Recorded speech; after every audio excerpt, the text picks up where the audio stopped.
Hello everybody, welcome to divinely guided 7777। कैसे हैं आप सब लोग। मैं आ गई हूँ एक और फ्रेश रीडिंग के साथ और आज की रीडिंग होगी जनाब एंजल आंसर्स विद गाइडेंस, जो कि ऑलमोस्ट बहुत ही ज़्यादा इंपॉर्टेंट और बहुत ही इंट्यूटिव रीडिंग होती है। तो जो भी आपकी लाइफ में सिचुएशन चल रही हो, जिस तरह की भी स्टेज और फेज़ में आप हो, ये रीडिंग सबके लिए ओपन है। रिगार्डलेस आपकी लाइफ में जो भी मैटर चल रहा है, ये टाइमलेस होगी, जनरल होगी, कलेक्टिव होगी। जब कभी भी आपकी नज़र से गुजरेगी तो ये आपका उस वक्त का मैसेज होगा। मैसेज आपने वही लेना है जो लगे आपको अपनी सिचुएशन से मैच करता हुआ। टैरो में ये मैसेजेस आए हैं, सब आपने अपने ऊपर इम्पोज नहीं करने और इनकी बेसिस पर आपने कोई भी फाइनल डिसीजन नहीं बनाना। आप अपनी प्राइवेट रीडिंग करवाएं। डिस्क्रिप्शन बॉक्स में मेरा नंबर मौजूद है, साथ ही में सेकंड चैनल का लिंक मौजूद है और दोनों ही चैनल्स पर रीडिंग लेने के लिए मेरा कॉन्टैक्ट नंबर एक ही है। So without any further delay let's see के क्या एंजल आंसर्स आ रहे हैं। और एंजल आंसर्स जितने भी आएंगे, जैसे मेरी प्रैक्टिस है कि मैं हर एंजल आंसर्स के बाद जो है वो हर आंसर को टैरो से क्लैरिफाई करती हूँ, क्योंकि मैं पहले ख़ुद इसको नरेट करती हूँ, पहले ख़ुद गाइड करती हूँ। जितनी भी सिचुएशन और जितनी भी इंट्यूशंस मुझको रिसीव होती हैं, मैं उस एंजल आंसर्स को पहले पूरा डिटेल नरेट करती हूँ और फिर टैरो से कंफर्म कर लेती हूँ कि ये किस कॉन्टेक्स्ट में आ रहा है। सो फोकस कीजिए अपने आप पर। Take a deep long breath.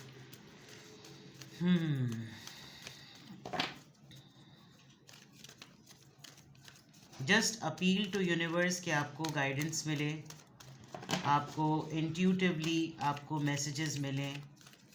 आप अपनी लाइफ के किसी भी फेज़ में हैं, स्ट्रगल कर रहे हैं, सेटल हैं, जो भी है, आपको एंजल की तरफ से आंसर्स मिलें। डोंट स्टॉप, बहुत ही मोटिवेशन से भरपूर पहला आंसर है। कॉम्प्रोमाइज़, एटलीस्ट इसके साथ तो। Ask for help from others, okay. Listen to your intuitions, that's good.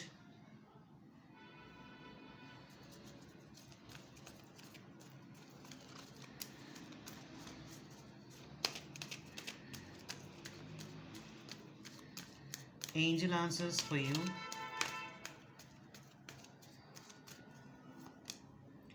The situation will improve. There's something better. Communicate clearly. And the last guidance, a year from now, which is a very very very clear answer. I'll try कि मैं इसको यूं कर लूँ ताकि आपको सारे cards नज़र आएं, फिर मैं इनको टैरो से कंफर्म कर लूँगी, ठीक है। Let me set it properly, okay. हाँ जी, तो एंजल आंसर्स में आपका सबसे पहला कार्ड जो मैंने सबसे इतना full on, spot on, full of energy देखा, दैट इज़ डोंट स्टॉप। ये डोंट स्टॉप का जो आंसर आया है एंजल आंसर्स की तरफ से, इट लुक्स लाइक कि अगर आप अपनी पावर, अपनी स्किल्स, अपना टैलेंट इस कॉन्फिडेंस के साथ शो करने के लिए केपेबल हो गए हैं, तो एटलीस्ट डोंट स्टॉप इट। आपका यही टाइम है कि जब आप किसी अपॉर्चुनिटी को अवेल करें, अपनी कम्युनिकेशन स्किल से किसी को कन्विंस करें, आप अपना फुल ऑरा इस वक्त कैरी करें। एटलीस्ट इस वक्त, इस पॉइंट ऑफ टाइम पर आपको बिल्कुल भी रुकना नहीं चाहिए, बिकॉज़ ये बेस्ट टाइम है आपका किसी भी टैलेंट को, किसी अपॉर्चुनिटी को अवेल करने का। अगर आपको कोई भी समझौता करना भी पड़े ना, तो वो सिर्फ इस वक्त कीजिएगा जब आपको लगे कि आपको किसी चीज़ के साथ फेयर करना है, आपको दो रिलेशनशिप में फेयर करना है, आपको फैमिली और पार्टनरशिप में कुछ फेयरनेस, बैलेंस लाना है, आपको किसी के साथ कोई इंसाफ करना है। आप इसी नौइयत तक कोई कॉम्प्रोमाइज़ कीजिएगा, इसके अलावा नहीं। समझौता सिर्फ उस कंडीशन पर जब आपको लगे कि मेरी बात की भी उतनी ही सह रखी जाएगी जितनी दूसरे की, मेरे साथ भी अदल से काम लिया जाएगा जितना कि दूसरे के साथ। कोई अनबायस्ड और बायस सिचुएशन नहीं होगी, जो होगा बिल्कुल खरा खोटा सही होगा, तो ही आप कॉम्प्रोमाइज़ करने पर आइएगा। बहुत ज़्यादा नुकसानात आपके हो रहे हों तो आपको बिल्कुल भी कॉम्प्रोमाइज़ करने की ज़रूरत नहीं है। चाहे आप लोगों के फैमिली में या घर में प्रॉपर्टी का बंटवारा हो रहा हो, हिस्से बँट रहे हों, कोई पोर्शन मिल रहा हो, कोई क्लेम हो, कोई एनुअल कॉन्फिडेंशियल रिपोर्ट हो, कोई भी ऐसा मैटर हो जिसके अंदर आपको एडजस्टमेंट करने के लिए कहा जाए, तो एडजस्टमेंट तब कीजिएगा जब आपकी कंडीशंस पूरी हो रही हों। Compromise is a big term. Compromise में हो सकता है आप एक्स्ट्रा मैरिटल अफेयर में हों, आप दूसरी या पहली शादी के फ़ेज़ में हों, कोई भी ऐसा मामला जिसमें अगर आपकी वैल्यू सप्रेस हो तो आपको कॉम्प्रोमाइज़ करने की ज़रूरत नहीं है। ऐसी ही किसी सिचुएशन से कुछ लोग जो कि सेम गो थ्रू हुए हों, आपके लिए बेस्ट है कि आप उनसे पूछें, उनसे डिस्कस करें, उनसे गाइडेंस लें, उनसे मशवरा करें, उनसे एडवाइस लें, या अगर आपको ज़रूरत भी पड़े तो आप हेल्प भी लें। फॉर एग्ज़ाम्पल कि आपको लगे कि मैं किसी को कहीं भेज रहा हूँ, पहली दफ़ा कहीं भेज रहा हूँ, बच्चों को, सिबलिंग को, ख़ुद को, नई जगह है मेरे लिए, इसका थोड़ा ध्यान रखिएगा, मेरा थोड़ा ध्यान कर लीजिएगा, थोड़ा कंसिडर कर लीजिएगा। तो इस तरह की सिचुएशन में अगर आप किसी की हेल्प लेना चाह रहे हैं, वेल एंड गुड। किसी को हैंड ओवर कर रहे हैं कोई चीज़, तो बहुत ही प्रॉमिसिंग और बहुत ट्रस्टवर्दी लोगों के हाथों वो चीज़ हैंड ओवर करें। कोई बड़ा डिसीजन अगर आप थोड़े दिनों में लेने वाले हैं तो आप मेडिटेशन बहुत कीजिएगा। बहुत ज़्यादा मेडिटेट करने की ज़रूरत है, क्योंकि उससे होगा ये कि आपको फ़ैसला लेने में आपकी इंट्यूशंस हेल्प करेगी। और जो चीज़ आपकी गट फीलिंग आपको पहली दफ़ा में कहे, अपनी एनर्जी की वाइब्स को, आप अपनी ख़ुद की स्पिरिट वाइब्स को बहुत ज़्यादा समझने की कोशिश करें, माहौल को बहुत ज़्यादा समझें, लोगों के एक्सप्रेशंस, उनकी बॉडी लैंग्वेज को, उनके फेशियल एक्सप्रेशंस को, उनकी जो बातें वो कह रहे हैं, जिस टोन में वो कह रहे हैं, उसको बहुत ज़्यादा अंडरस्टैंड करें। क्योंकि इससे होगा ये कि आप समझ सकेंगे कि ये चीज़ आपके करने के लिए ठीक है या नहीं है। आप ख़ुद अपनी हायर सेल्फ को एक्टिवेट कीजिए ताकि आपको बहुत सारे हिडन आंसर्स खुद ब खुद मिलें, जब आपकी सोल इंट्यूटिवली जो है ना वो कनेक्ट करे ऊपर वाले से। दूसरा, अगर आपको बहुत सारे फ़ैसले करने में ऐसा लगे कि मैं इस वक्त बिल्कुल धंसने वाली कंडीशन में हूँ, मुझे इस वक्त कोई भी राइज़ अप मोमेंट नहीं मिल रहा, मुझे कोई ऐसा माहौल नहीं मिल रहा जिससे मैं थोड़ा सा लिफ्ट अप फील करूँ, तो ये टेम्परेरी है। जिस भी सूरत हाल में आप अभी हैं, लोग आपको सप्रेस कर रहे हैं, लोग आपको आगे नहीं बढ़ने दे रहे, लोग आपके कैरेक्टर पे बात कर रहे हैं, लोग कुछ भी जो कुछ भी कर रहे हैं, तो it will take few time, but थोड़े दिनों के बाद, मंथ में, 1 साल में, 6 महीनों में, 8 महीनों में ये सिचुएशन बेटर हो जाएगी। क्योंकि अभी जो आपको कुछ चीज़ें अपने लिए ठीक लग रही हैं ना, वो आगे जाकर कुछ बेहतर में बदलने वाली है, और जो चीज़ें आपको अभी बेहतर लग रही हैं वो आगे जाके कुछ बेहतरीन में बदलेंगी। आपकी ओवरऑल प्योरिटी को बहुत प्रेज़ मिलेगा, आपकी फरिश्ताना सिफ़त, आपकी हमदर्दाना सिफ़त, आपकी काइंडनेस और आपके फ़ैसला लेने के अंदाज़ को लोग बहुत ज़्यादा प्रेज़ करेंगे। अगर आपका वाकई इरादा बन रहा है कि आप टैरो रीडिंग स्टार्ट करें या आप अपना चैनल स्टार्ट करें, तो आपको अपनी कम्युनिकेशन स्किल्स पे काम करने की बहुत ज़रूरत है। ये सोच के कि मैं बिल्कुल उनकी तरह, इनकी तरह, उसकी तरह, इसकी तरह काम करूं, यानी नॉट टैरो रीडिंग, इसके अलावा भी कोई, आपको अपने माइंड में क्लैरिटी लाने की बहुत ज़रूरत है। आप किसी के सामने कोई प्रेजेंटेशन दे रहे हों, तो पैशन को, स्पिरिट को, एनर्जी को, कॉम्पोजिशंस को, फोकस को बिल्कुल अलग अलग रूम्स में रखिएगा। जब आप किसी के साथ कुछ कन्वर्सेशन में हैं, कुछ निगोसिएशन में हैं, आपको उसे अपनी किसी भी चीज़ के लिए, किसी के लिए कन्विंस करना है, तो आपके जहन में ऑब्जेक्टिविटी बिल्कुल क्लियर होनी चाहिए। ये बात इस तरीके से आपके चलने से ये ज़रूर होगा कि कुछ महीनों बाद, 1 साल बाद तक आप एक डिफरेंट ही जोन में होंगे। आई कैन सी कि 1 साल बाद आपकी पोजीशन, और जिसको आप यहाँ किसी को हैंड ओवर कर रहे हैं ना, आप उसको शोकेस करवाने में आसान हो जाएंगे। मैं ये 2 कार्ड देख सकती हूँ कि पहले आप किसी को किसी ट्रस्टवर्दी पर्सन को ढूंढ रहे हैं जो आपको इस सिचुएशन में फ़ैसला लेने के लिए हेल्प करे, और लेना भी चाहिए। आप हेल्प ज़रूर लें जो कि ऑलरेडी इस एक्सपीरियंस से गुज़र चुके हैं। एंड आफ्टर अ ईयर और सो आप देखेंगे कि आपने राइट लोगों को अगर चूज़ किया अपने फ़ैसले के लिए, तो आप 1 साल बाद देखेंगे कि वो लोग आपको एक रिफाइंड पोजीशन में, अब आप खुद उस सूरत हाल में आ चुके होंगे, उस जगह पर आ चुके होंगे कि अब आप लोगों की हेल्प करें। तो अभी तो ये नहीं हो रहा, लेकिन कुछ महीनों के बाद ये सिचुएशन आपकी बिल्कुल क्लियर मुझे होती हुई नज़र आ रही है। नाउ ये तो बात बिल्कुल क्लियर है कि यहाँ पर एंजल आंसर्स आ गए हैं। अब मैं टैरो से हर एंजल आंसर को जो है वो क्लैरिफाई करती हूँ कि ये क्यों आया है।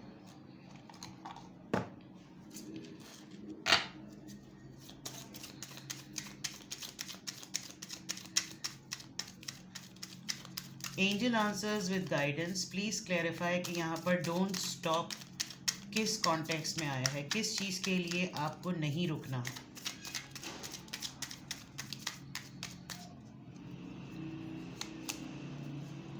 नाइट ऑफ सोर्ड्स, किसी के गुस्से को, किसी की चीख पुकार को, किसी के धावा बोल देने को आपने बिल्कुल भी एक्सेप्ट नहीं करना है। अगर आपको किसी बात पर बुरा लग रहा है तो गो फॉर इट, एक्सप्रेसिव हो।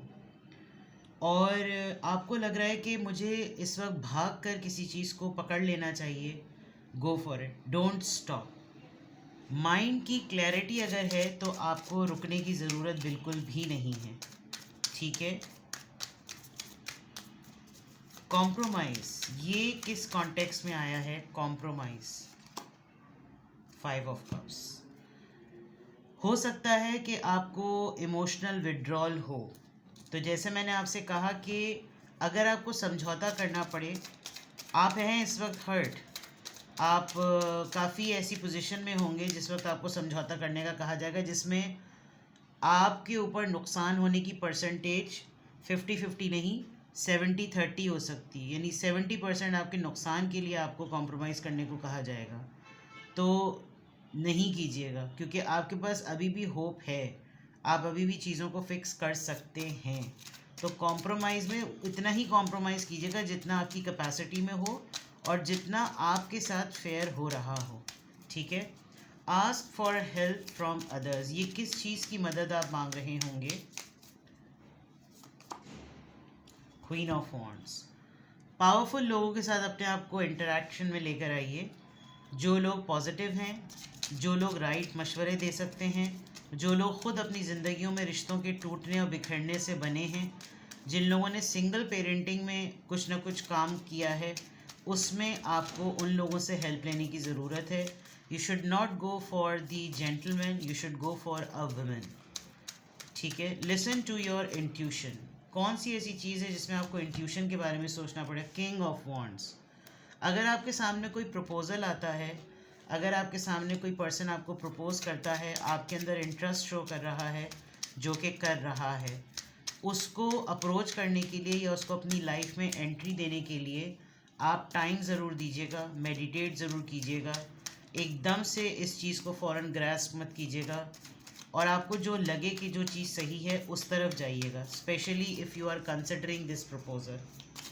The situation will improve, the situation will improve. क्या है ये सिचुएशन, नाइट ऑफ कप्स। हो सकता है कोई सेटलमेंट के लिए आपसे माफ़ी मांगे या आपको लिटरली कोई ऐसी चीज़ ऑफ़र करे जो इस वक्त आपको लग रहा होगा कि आपकी सिचुएशन से और आपके सर्कमस्टांसेस के मुकाबले में बहुत पेटी है, बट अभी छोटी है, थोड़े दिनों बाद में जाकर ये ऑफ़र, ये प्रपोज़ल, ये सपोर्ट बड़े फॉर्म में बदल सकती है। देयर इज़ समथिंग बेटर, क्या चीज़ है जो ज़रा बेटर है अभी, नाइट ऑफ पेंटिकल्स। लेस पे कॉम्प्रोमाइज़ बिल्कुल भी मत कीजिए, टेम्परेरी चीज़ों पे बिल्कुल भी कॉम्प्रोमाइज़ मत करें। आपकी रीडिंग में नाइट्स बहुत आए हैं, दैट मीन्स कि आपकी ज़िंदगी में इस वक्त कुछ ऐसे मामला चल रहे हैं जो बहुत सरफेस पर हैं, आप इनके ऊपर अपनी ज़िंदगी की भागदौड़ या ज़िंदगी के आगे के मामलात पर डिपेंडेंट नहीं हो सकते। आपके साथ एक बहुत बड़ा इमोशनल विड्रॉल भी हुआ है, तो अपनी पोजीशन को, अपनी एनर्जी को, अपने पावर को, अपने स्टैंडर्ड को माइंड में रखते हुए ही किसी को आप अपनी लाइफ में एंट्री दीजिएगा। जो इंसान या जो लोग आपको नाइट्स में रखें, जो लोग आपको टेम्परेरी याद रखें, जो लोग आपको टेम्परेरी इस्तेमाल करें, जो आपको टेम्परेरी मुस्तफ़ीद हों आपसे, उन लोगों को अपने लाइफ में एटलीस्ट उनके ऊपर आपने कॉम्प्रोमाइज़ नहीं करना। कम्युनिकेट क्लियरली, कम्युनिकेट क्लियरली, क्या चीज़ आपको क्लियरली किस कॉन्टेक्स्ट में। दी हाई प्रीस्टेस, मैंने आपको इस कार्ड को देखकर टैरो रीडिंग का कहा था, एंड हाई प्रीस्टेस का कार्ड आया है, विच इज़ अ टास्क जिसके अंदर आप अपनी इंट्यूशंस पर बहुत ज़्यादा फोकस करते हैं। High priestess is basically related to tarot readers. तो अगर आप टैरो रीडिंग्स में बहुत ज़्यादा इंडल्ज हुए हुए हैं, आप अपनी साइकिक एबिलिटी पर बहुत काम कीजिए। आपके अंदर पावर है, आपके अंदर स्किल्स हैं, आपके अंदर टैलेंट है। अगर आप लिटरली इस प्रोफेशन को ऑप्ट करना चाहते हैं तो find right people for the help, find right institution for learning and communicate clearly. में रैंडमली ये नहीं होता कि यूट्यूब से मैंने ऑपरेशन करना सीख लिया, चलो माउथ में तुम्हारी ओपन हार्ट सर्जरी कर दूँ। No, you need to study it in depth. Communicate clearly में अगर आपको किसी से कुछ पूछना भी है, फॉर एग्ज़ाम्पल आपको स्पिरिचुअल डाउनलोडिंग बहुत ज़्यादा हो रही है, तो आपको किसी ऐसे ही पर्सन से बात करने की ज़रूरत है जो इस रेलेवेंट फील्ड का हो। तो ये आपके लिए बहुत ज़रूरी है कि अगर आपके साथ कोई भी एक्स्ट्रा ऑर्डिनरी एक्टिविटीज़ हो रही हैं, फीलिंग्स में, सेंसेस में, ख्वाब देखने में, तो आप उन्हीं लोगों से इस बात को ज़िक्र करें जो लोग इन चीज़ों पर कमांड रखते हैं। अ ईयर फ्रॉम नाउ, आज से 1 साल बाद क्या चीज़ आपकी लाइफ में सिग्निफिकेंटली होगी। 9 of pentacles, you will be free, independent, learned, talented, full of finances. At least आप एक सिंगल इंडिविजुअल के तौर पर इतना ज़्यादा अच्छे तरीके से सफिशेंट मैनर में अर्न कर रहे होंगे कि आपको लगेगा कि अब मैं इस पोजीशन में हूँ कि अपने साथ किसी और को भी एसोसिएट कर लूँ। अगर आप अभी बहुत सारी चीज़ों में बंधे हुए हैं, 1 साल के अंदर अंदर आप बहुत ही इंडिपेंडेंट इंडिविजुअल के तौर पर उभर कर सामने आएंगे। ठीक है, तो ये थे आपके angel answers with guidance and then angel answers with tarot readings and clarifyings. तो किसी भी पॉइंट ऑफ टाइम पर आपको लगे कि आपने कोई क्वेश्चन पूछना है और आपने कोई भी ऐसी चीज़ जिस पे आपको लगे कि आप कोई डिटेल सेशन ले सकते हैं, आपको गाइडेंस चाहिए है फर्दर अपने लाइफ के इस एरिया के डोमेन में, तो आप मुझसे कांटेक्ट कर सकते हैं। सिंगल क्वेश्चन 20 मिनट्स और 30 मिनट्स। सिंगल क्वेश्चन का आंसर का मीडियम जो होता है वो बिल्कुल डिफरेंट होता है। 20 मिनट्स और 30 मिनट्स की लाइव व्हाट्सएप वीडियो कॉल होती है। एक बात मैं क्लियर कर दूं, कुछ लोग प्राइवेट रीडिंग्स के जब कंसल्टेशन ले रहे होते हैं तो वो कहते हैं आप वीडियो बनाकर भेज दें। ये बहुत डिफ़िकल्ट टास्क होता है, मैं वीडियो बनाकर नहीं भेज सकती। मैं लाइव व्हाट्सएप पे आपके साथ वीडियो कॉल पर होती हूँ 20 मिनट्स और 30 मिनट्स के लिए। Private readings are not for free. अपना बेहद ख्याल रखिए। Bye bye.